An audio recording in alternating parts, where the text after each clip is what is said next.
Welcome and thank you for joining us on Birth Mother Matters in Adoption with Kelly Rourke-Scary and me, Ron Rains, where we delve into the issues of adoption from every angle of the adoption triad. Do what's best for your kid and for yourself, because if you can't take care of yourself, you're definitely not going to be able to take care of that kid, and that's not fair. And I know that my daughter will be well taken care of with them. Don't have an abortion. Give this child a chance. All I could think about was needing to save my son. My name is Kelly Rourke-Scary. I am the Executive Director, President, and co-founder of Building Arizona Families Adoption Agency, the Donna K. Evans Foundation, and creator of the You Before Me campaign. I have a bachelor's degree in family studies and human development and a master's degree in education with an emphasis in school counseling. I was adopted at the age of 3 days, born to a teen birth mother, raised in a closed adoption, and reunited with my birth mother in 2007. I have worked in the adoption field for over 15 years. And I'm Ron Rains. I've worked in radio since 1999. I was the co-host of 2 successful morning shows in Prescott, Arizona. Now I work for my wife, who's an adoption attorney, and I'm able to combine these 2 great passions and share them on this podcast. If you enjoy this podcast, make sure to rate and review us on whatever platform you use to listen to us, and follow us on Facebook, Instagram, and Twitter. Look for AZ Adopt Podcast. Today we're going to talk about my story in adoption reunification. And the reason that I have decided to take an episode and really talk more about my story and go in depth is I have found that when I am talking with birth moms, when they walk into the office and they meet me as the adoption agency director, they look at me as somebody who is, got a lot of titles behind her name and, is not relatable, middle class, educated, not relatable. And when I explain to them my story and that I was adopted and where I came from, and I'm no different than they are. I was placed for adoption and given opportunities that my biological brothers weren't given because they were not placed for adoption. And I start showing them a picture that I have of my mom. Then they're able to form a connection. So in taking that a step further, I created a book of my childhood and my mom and my story and my brother's childhood and then their story. And I just did it through pictures that I had collected. And in doing this, I thought, I'm going to take this with me. So when I meet with moms, I can show them really the difference of the life that I lived versus the life that my brothers lived. And it wasn't that my mom wasn't a good mom. She was an amazing mom. And her adoption choice for me was the best choice she could have possibly made. But my brothers weren't given the opportunities that I was given. And so there was no reason or need for her to feel sad or have regrets or anything about her adoption choice, which she did because of the manner that it was handled in and the fact that she had no support. And so when I was 34 years old, I started to look for my birth mother. And one of the reasons that I started to look for her is my 2-year-old at the time had been diagnosed with a heart murmur. And I started thinking, I have no medical history at all. And, with my daughter, who it turned out luckily just to be a normal childhood heart murmur that she grew out of, at the time, I didn't know that. We were still undergoing tests and so forth. And when I made the decision, I need to find my heritage, who I am. At that point, I also had been in the adoption world for 2 years, and I had started meeting birth moms. And so again, I started becoming very interested in what I was seeing and what I was learning. And I was thinking that, my mother is out there. My biological mother is out there, and I want to find out, more about her. And when I started the journey, I was hesitant to talk to my adoptive family about it because I was really afraid that I was going to hurt their feelings or make them feel like they weren't good enough. So I had to find my biological mother because they weren't enough, but they were enough. That wasn't what it is. there was a piece of me that was missing, and I needed to find that piece. And I need to find it because I wanted to find out who I was. I wanted to find out who my biological mother was. And I really wanted to learn as much as I could about our family medical history. So I was born in the state of Ohio, and I went to my adoptive family, who reside now in California, and asked them for all the information that they had. And as I've talked about in previous episodes, they told me that she was 16 when she delivered. It was a private adoption. They gave me the name of the attorney. They said that she had just found out that she was pregnant, that she was from a very large family, and that she liked, as we've talked about, physical education at school, which is the furthest thing from the truth. Right. My mother was a lot of things, and an athlete was not one of them. And so, going off of that information and the fact that it was a closed adoption, I had to petition the court and ask them if they would open the adoption. And that would have meant that my mother would have had to fill out a form that says that they could release her information if I ever chose to reach out to them. Mm-hmm. And there was a possibility, I think the court said that 20 had applied that month and 8 of them had come back, and I was one of 8.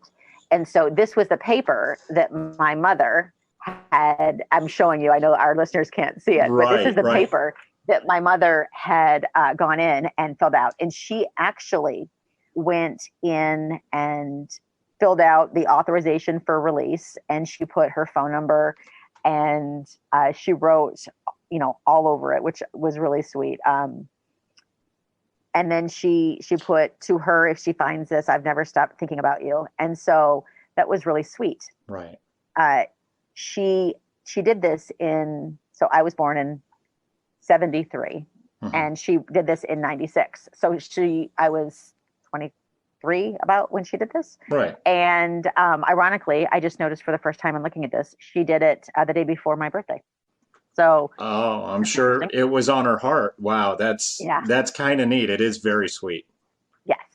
So when the court had said yes, they opened up the file. So when they opened it up initially, I also received the information about my birth mother and birth father, and then you also get the copy of your original birth certificate, which my mother didn't name me. So I was just baby girl, and then her last name, Evans,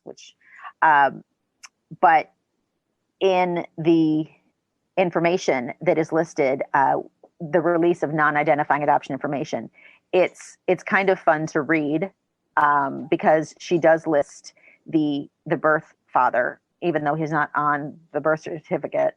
And I think she may have just maybe possibly made this up. I don't know. I don't know. Now, I'm curious because I fill out a lot of these non-identifying forms now for birth mothers and the birth fathers as well. Is it very similar to what I'm filling out from back in those days?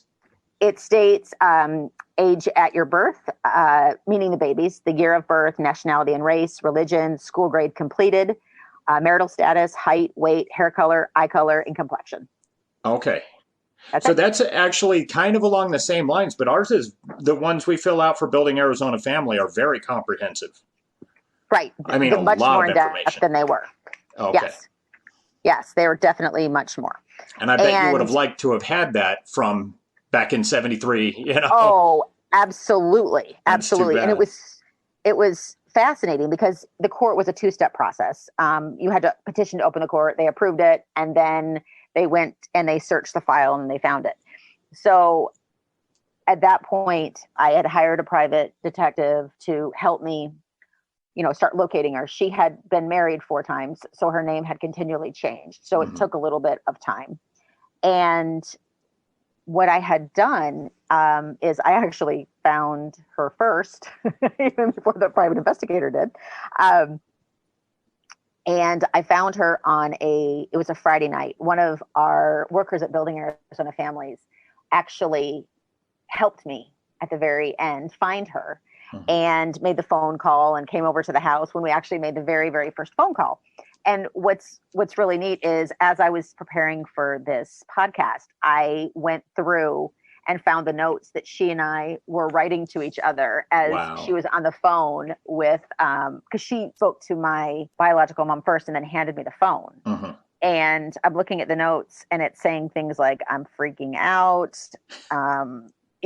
What she asked what my maiden name was. So I'm writing it to her so my friend can tell her. Right. And it was, there's all these little notes back and forth between us. And that's really kind of fun that I kept it. It was surreal. And I was really nervous. I remember being really nervous. And I remember the first thing on the phone that she said to me when the phone was passed to me is, I bet you want to know why I did it. And I remember saying, no, I know exactly why you did it. You were 16 years old and I think you did something amazing. And I remember her saying, you're not mad at me?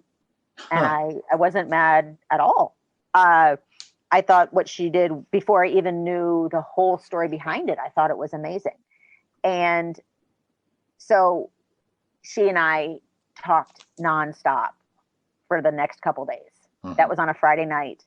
And on Wednesday is when I flew out to meet her for the first time with another friend of mine, Kim. I didn't bring at the time my ex-husband now, but my husband or kids with me because I wanted it just to be able to solely focus on this experience and I didn't know what it was going to look like. Right.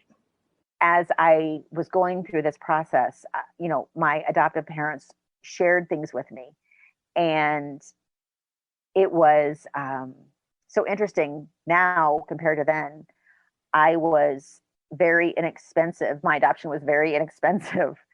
And looking at this, the entire cost, from the court cost to the pediatrician, for the birth certificates, the hospital, the obstetrician, the lab fee, and the attorney fees, was a total of $1,570.25. Wow.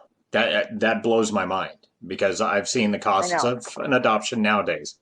Unbelievable. And so there is the bill. Yeah. So I thought that was kind of fun to see. To look at the difference between then and now. And now, okay. Everything has changed. Here's a strange, obviously it's a significant amount more now to adopt a child. Do you think that, in a way, it is well worth it, in that nowadays there's, the post-adoption communication agreements to where the child gets to stay in contact? I think the money sacrifice is well worth the changes that have come in the recent years with adoption. Oh, absolutely. Yeah. Absolutely. The services provided to birth mothers are unprecedented and unparalleled to what they were. My mother received no counseling. She did not have any assistance with, maternity clothing or anything. My mother was the third youngest of 9, and my grandmother was a single mom. They weren't living in, luxury or a mansion. Right. And when I found my birth mother, she had moved back down the street from where I was born because she wanted me to be able to find her more easily. And she literally lived down the street from where the house that she was pregnant with me in, which was, again, kind of neat. And the sad part now in looking back and understanding everything, and especially because she passed away at 59, is that she had looked for me for a long time. And, going as far as, filing a claim with, unsolved mysteries. They sent her back a letter. And so she gave me the letter that she had sent to Unsolved Mysteries when she was trying to locate me. And that was really sweet. And that, obviously they didn't help her, and it wasn't really an unsolved mystery. It was an adoption. But, Right. But even that, her naivete at the time of thinking, well, Robert Stack's going to come out to my house and help me find my baby girl. Yeah. I think that is just sweet. It is incredibly sweet. And it was amazing. So as I had stated at the beginning, and I'm going to try to do this to where you can see, just a couple of the pictures. So what I did was, I'll hold this back, but what I did was I started off with pictures of, my mother that I had when she was, I think about 5 or 6 at this time. And then she was in middle school here. She actually resembles my second daughter, Emma, so much that I often will have to I'll catch her at an angle and I'll think, oh, wow. Okay. Just like mom. And then, right? yeah. And then her high school pictures. And so what I did was I went through, and she had actually written a note to my adoptive mom when I found her, and she sent them a little angel pen, and my adoptive mom had kept it. And so I put the picture in there just showing how, and she put, "Dear Lucy, thank you for the pictures. I can't wait to get them. Here's your angel. You were my angel. Thank you. Thank you and your husband with all my heart. You'll always be a part of me. I can't think of what might have happened that way. And you are an angel. Here's your angel pin." So she did that. And then when I was born, my parents were able at that point to pick me up from the hospital at 3 days old. Back then they didn't let you come and visit, when the baby was born. It wasn't anything like that. Right. My birth mother did not have the ability to see me or hold me or say goodbye or anything like that. And so that was very hard for her. And that's one of the reasons that I do what I do today, because I don't want anybody else to have that experience. Right. So growing up, I had, a great childhood. I was happy. What a cute little girl. And you can see that we traveled a lot and we did a lot of amazing things. And as I was creating this book, I reached out to my adoptive mom, and I remember telling her, this was maybe a couple of weeks ago, and I sent her a copy of the book too. And I said, you guys did a really good job. Thank you. Right. And they did a really good job. And my birth mother did a really good job as well. Now, the next pictures are some pictures I have of my mom and my biological brothers. And, my brothers will tell you that they had a harder, childhood growing up. They didn't have, that's their Christmas picture. Okay. They didn't have, the luxuries of being able to travel or, not worry about, food. And my brother would say there were times where they would go hungry. Yes.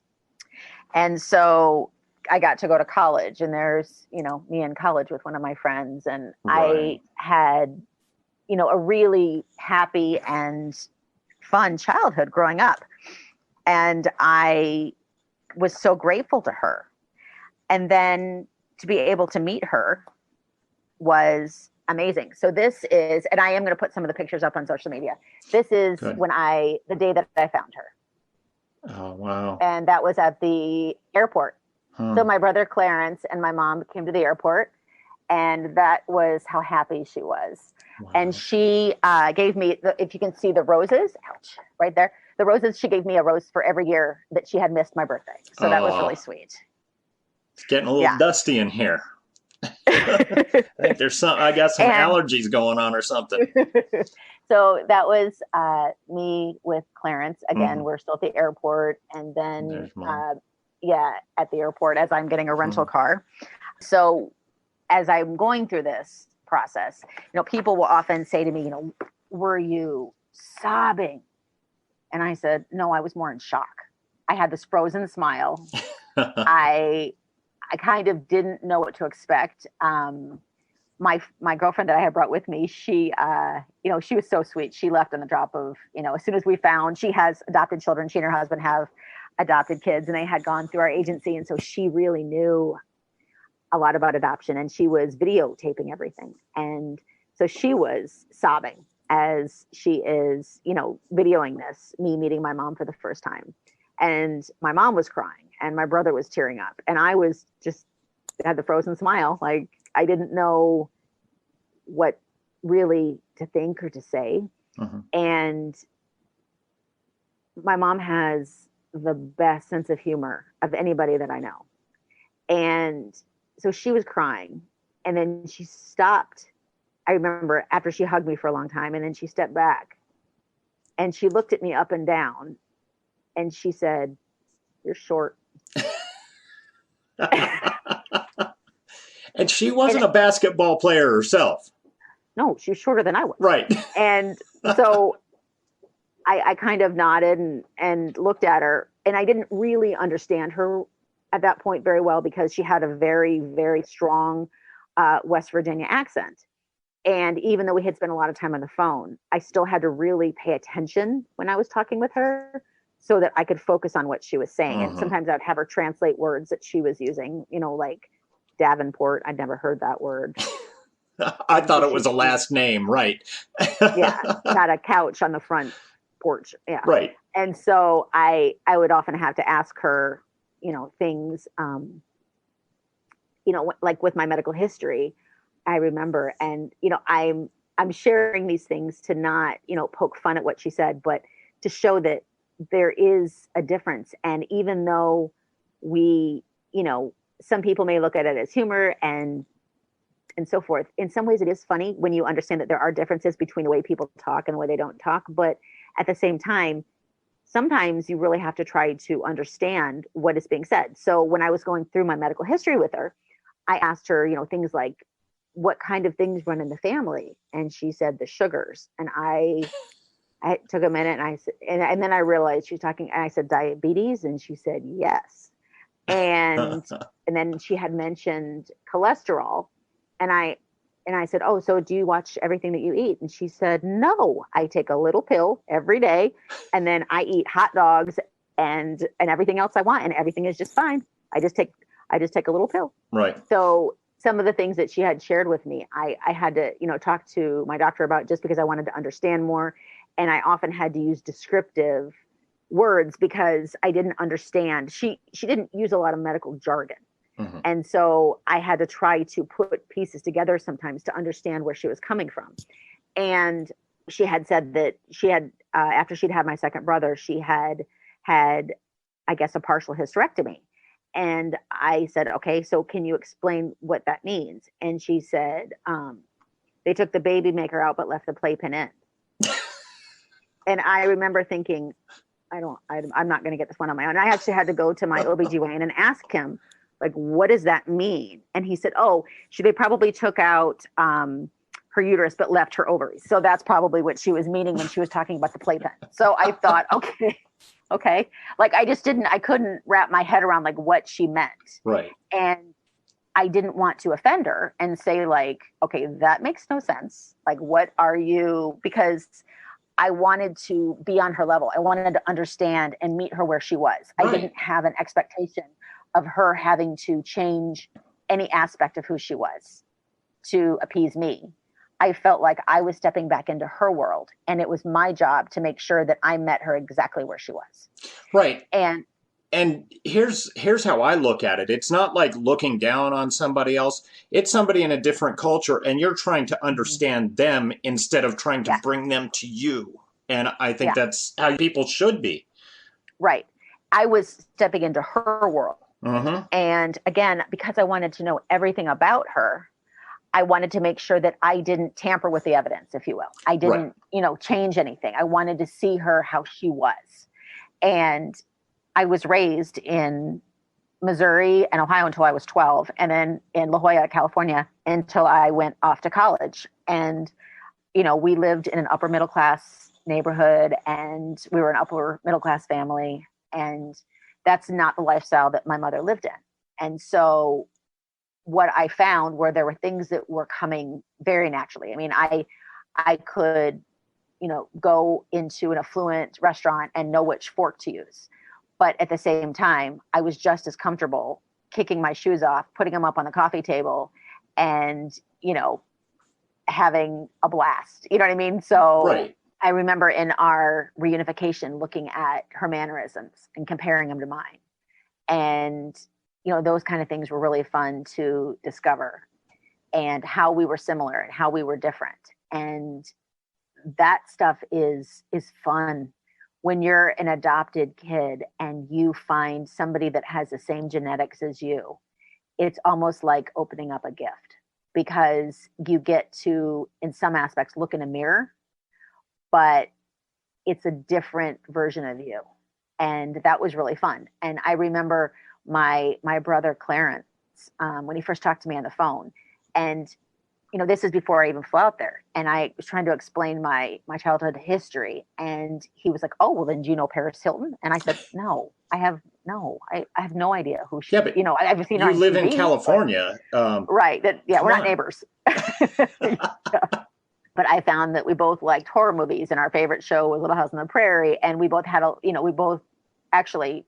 of us don't eat seafood, which was kind of interesting. Like nobody in my biological family will touch seafood. And so there were all these things that were exactly the same. And people who aren't adopted take that stuff for granted. But somebody who is adopted and has grown up without that connection, it is a feeling that is indescribable. And that's what I think is so amazing about adoption reunification. And, one question that I get, and I've discussed this pretty openly, is that I don't know at this point who my biological father is. So I only know really half of my story. Whether or not things change in the future, I don't know. But I feel so blessed in what I have uncovered, and the relationship that I was able to have with my mother for those 10 years, and the relationship that I still have with my brothers. And, it was something that I wouldn't change for the world. I wish I would have done it sooner, but maybe that wasn't the time. I don't know. Maybe there was a reason that I waited as long as I did. And I think that everyone is going to have, when you're embarking on a reunification, you have to have the expectation that you need to have no expectation. So you don't know what you're getting into. You don't know what the world is going to look like. I was, as a kid, I thought I was going to inherit, a country or be princess something. And that's not the case. And so at least not yet. It's like, not yet. There's Planet Fantasy and Planet Reality. And I went to Planet Reality real fast. It was like I was on the jet. So I think that my mother was an amazing person. And because of her and because of her choice, I have been able to help thousands of people with an adoption plan. And it's all because of the choice that she made. We have a pregnancy crisis hotline available 24/7 by phone or text at 623-695-4112, or you can reach us on our toll-free number at 1-800-340-9665. We can make an immediate appointment with you to get you to a safe place, provide food and clothing, and help you get started on creating an Arizona adoption plan, or just give you more information. Check out our blogs on our website at azpregnancyhelp.com and follow us on Facebook, Instagram, and Twitter by looking for AZ Adopt Podcast. If you enjoy this podcast, make sure to rate and review us on whatever platform you use to listen to us. Birth, Mother Matters, and Adoption was written and produced by Kelly Rourke-Scary and edited by me. Thanks go out to Grapes for letting us use their song I Don't Know as our theme song. Join us next time on Birth, Mother Matters, and Adoption. For Kelly Rourke-Scary, I'm Ron Rains, and we'll see you then.